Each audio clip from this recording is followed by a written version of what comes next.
Quarantine versus isolation, what you need to know. Isolation and quarantine are two common public health strategies designed to protect the public by preventing exposure to infected or potentially infected people. Isolation refers to the separation of people with an infectious disease from those who are healthy and the restriction of their movement to stop the spread of illness. Isolation protects healthy people from getting sick and means that the person has no contact with anyone else. Common areas should not be shared. Isolation is used for symptomatic individuals, which means anyone with any COVID symptoms. It's also used for confirmed positive COVID cases.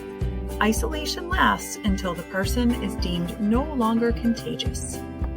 Quarantine is used to separate people who have been exposed to COVID and may become sick from healthy people. It uses restriction of movement to stop the spread of illness. Quarantine and isolation are effective ways to protect the public from disease.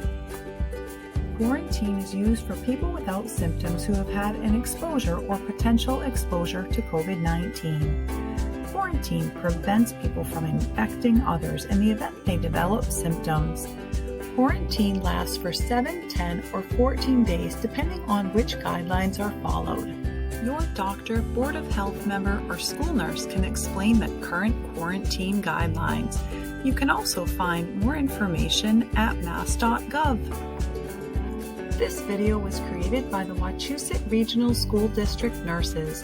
The Wachusett school nurses have been extensively trained on COVID and are regularly updated on the latest information. Your school nurse can be used as a resource for any COVID-related questions you have.